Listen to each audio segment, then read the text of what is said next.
tomate pe on a sala oyo eza pona otia na kati ya ndakala dans le on sala une vidéo to sala ndakala na biso très simple comme bonjour yango moi nazo na longoli nazo to sala tomate pelé pona elongola ngaya tomate na kati ensuite to na besoin ya moi na toujours na gagner temps na cuisine na poivron na ngaya vert na ya jaune bomoni poivron na ngaya vert na ya jaune.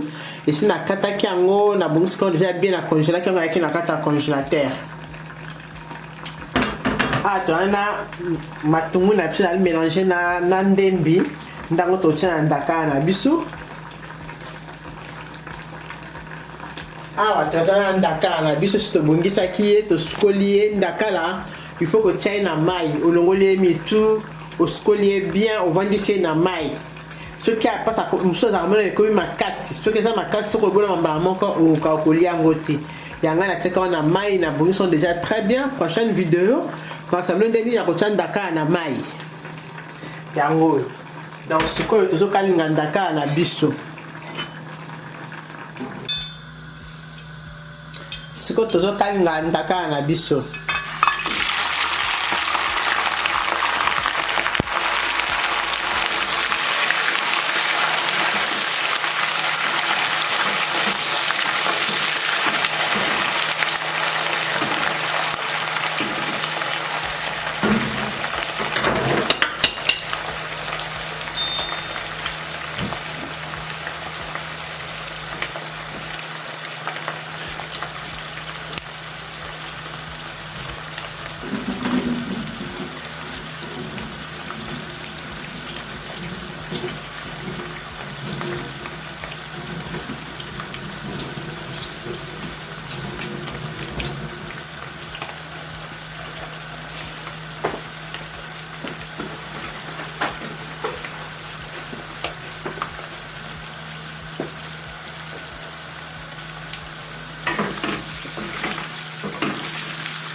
Bobo santé ko aimer, bobo santé ko partager vidéo na biso, bo s'abonner, bo aimer, bo partager vidéo na sur ba mona. Oya mona quitté, o passer à Dakar na modèle monsieur sur le pas mon modèle on a cette soka sepeli a changer na modèle à m'équiper.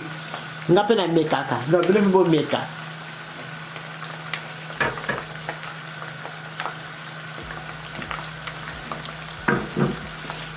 Kalau jangan Dakar kita tak ikan cuma dia, memang sudah aku coba itu sudah cuma kats.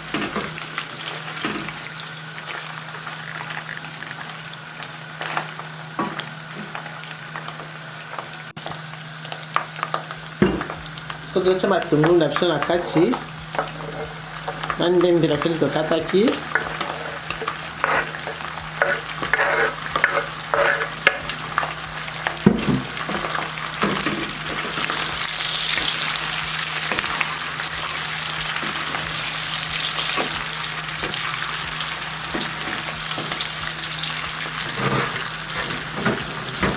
Oui, j'ai laissé la personne la salade à Moni, la ciblonner la salade.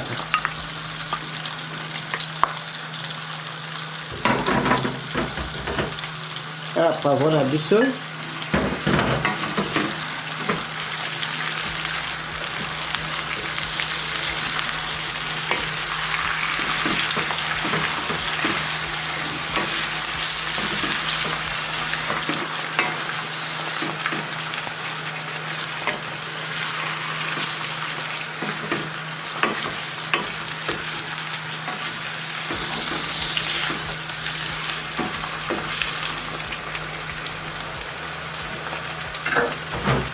Aí tomate na biso.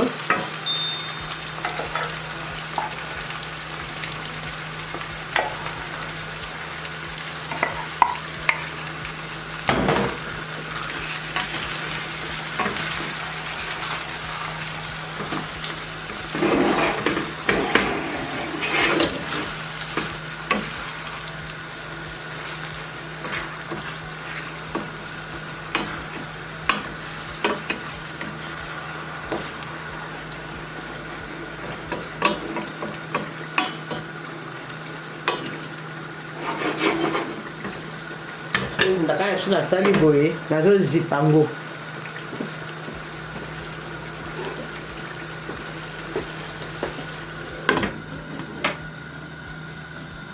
Bomoni bosabone boyeme bopartage video na biso jusqu'au ndaka na biso na balégume totie na kati na mungwa totie ekota bien.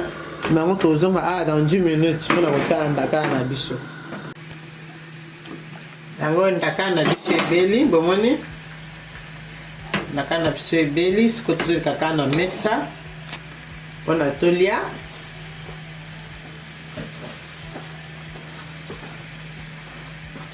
ndaka na biso ebeli donc awa toaso na mindondo ya eloko te tokomi kaka koleka na mesa. donc aza na kwanga na ya ye me ndakala kaka na boule nde ya elengi. donc tozoleka sikoyo na mesa. Bon appétit. Merci de bolanda nga lelo. Tokomi na prochaine vidéo na biso mususu. Bye bye.